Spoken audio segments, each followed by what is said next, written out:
آج ہمارا ٹاپک ہے ایویئن انفلوئنزا وائرس. اس کو برڈ فلو بھی کہتے ہیں. مرغیوں میں یہ بیماری میجرلی ہوتی ہے. موت کی بیماری ہے. اس کے وائرس کا نام بیماری کے نام سے ہی ظاہر ہے انفلوئنزا. تو انفلوئنزا وائرس سے یہ پھیلتی ہے.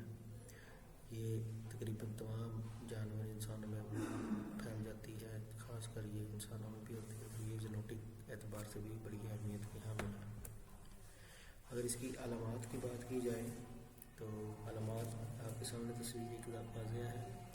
اس میں سانس کا مسئلہ، کھانسی آنا، ناک سے مواد نکلنا، اور اس کی جو کوم اور وائٹلس کلگی ہوتی ہے، نیچے وائٹلس ہوتے ہیں، اس کا رنگ تبدیل ہو جاتا ہے، اور سوزش ہو جاتی ہے. اس حصے کی سر کی سوزش ہو جاتی ہے.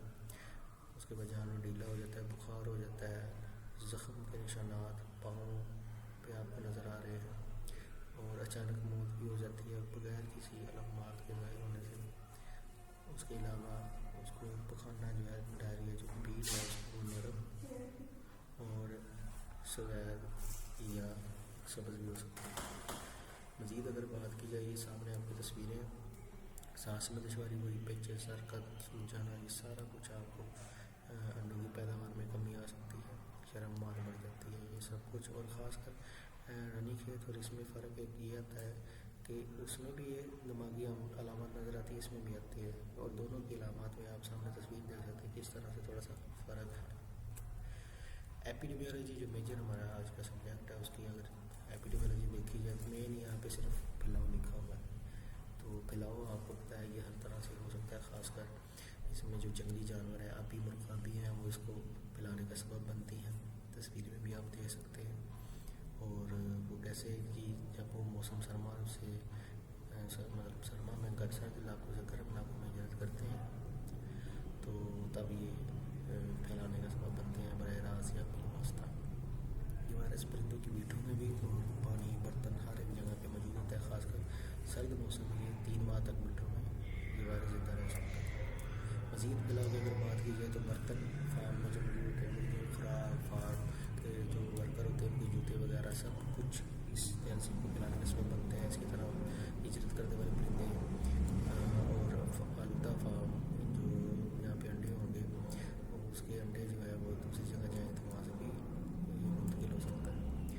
انسانوں کی بات کی جائے تو انسانوں میں یہ زینوٹک انسانوں میں منتقل ہو سکتی ہے، بالکل اسی طرح جیسے پیچھے ہم نے ذکر کیا. اس میں خاص ایک وائرس کی قسم جو انسانوں کو لاحق ہوتی ہے وہ H5N1 ہے. ٹھیک ہو گیا. تو وہی باتیں دوبارہ ہے. اس میں انڈوں کے ذریعے گوشت پیدا کرنے والے برائلر وغیرہ اور جنگلی پرندوں کے ذریعے پھیلاؤ ہوتا ہے. اگر علامات دوبارہ یہاں پہ لکھ دی ہیں انہوں نے، تیز بخار کا ہونا یا پخانے کا نرم ہونا، یہ ہم پڑھ چکے ہیں.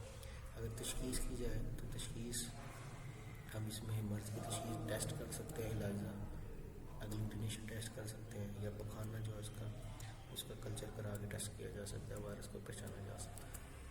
علاج اینٹی بائیوٹک، بیسیکلی یہ تو وائرل بیماری ہے، وائرس کی وجہ سے ویکسین ہونی چاہیے اس کی، لیکن ہم پھر علاماتی علاج کریں گے.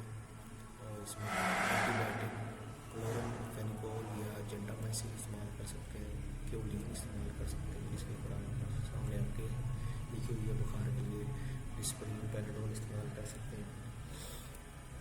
طاقت کے بھی ہم اس میں ملٹی وائٹامنس بھی استعمال کریں گے تاکہ اس کی امیونٹی بہتر ہو سکے. اب روک دام جیسے پھیلاؤ تھا اسی چیزوں کو آپ روکیں گے تو وہ روک دام ہو جائے گا. بایو سیفٹی کا مد نظر رکھتے ہوئے کوئی بھی بیماری جیسے ایک نہ کسی دوسرے میں پھیلتی ہے تو عام طور کو روکا جا سکتا ہے. خاص کر انسان، جنگلی پرندے، آوارہ کتے، بلیاں، چوہے، یہ سارے جو خاص کر اس کے علاوہ برتن بھی ہیں خوراک پہ، یہ سب چیز جو ڈبے وغیرہ ہوتے ہیں جہاں پہ جس طرح سے بھی پھیل سکتی ہے، ہر ایک چیز کو کنٹرول کیا جائے. نقل و حمل پر فوری پابندی لگا دی جائے. اس کے علاوہ ویکسین بھی کر سکتے ہیں.